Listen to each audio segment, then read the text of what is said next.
যখন তোমার সাথে খারাপ কিছু হয় বা তোমার ভাগ্য খারাপ হয়, তখন আমরা একজনকেই দোষ দিই, সেটা হচ্ছে ভগবান। কেন আমাদের জীবনটা এরকম লিখলে, কেন আমার ভাগ্যটা এরকম লিখলে। আবার যখন ভালো কিছু হয়, তখন আমরা সবসময় ভগবানকে ডাকতে থাকি, সত্যি তুমি ভগবান আছো।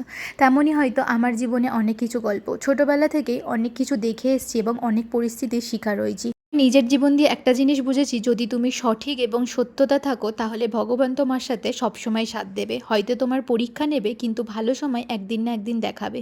আজ থেকে কিছু বছর আগেও যখন দাদা বাড়িতে ছিল, তখন দেখতাম যে মা যখনই বলতো পুজো দেওয়ার কথা, দাদা সঙ্গে সঙ্গে পুজো দিত খুব সুন্দর করে। মা আবার তার পুজোটা খুব পছন্দ করতো, যে তুই এত সুন্দর পুজো দিতে পারিস। কিন্তু জীবনে অনেক কিছু ঘটে যাওয়ার সাথে দাদা হঠাৎ করে নিজে থেকেই পুজো দেওয়া বন্ধ করলো, আর ভগবানের প্রতি অবিশ্বাস করতে শুরু করলো। সবসময় বলতো ভগবান বলে কিছু হয় না, যদি হতো তাহলে আমাদের সাথে এরকম ঘটনা ঘটতো না, আমার মায়ের জীবনটা এরকম হতো না। এই কথা যে দাদা একদিন নিরামিষ হলে ভাত খেত না, সেই দাদাই আজকে আমার সাথে নিরামিষ খাই সোমবার করে, আমার সাথে বসে পুজোও দেয়।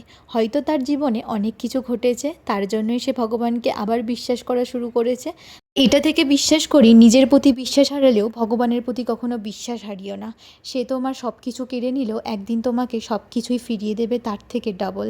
তোমার ধৈর্য হয়তো নেবে, কিন্তু তোমার ধৈর্যের পরীক্ষা একদিন সে সাফল্য দেবে। তাই সবাইকে বলি, হর হর মহাদেব।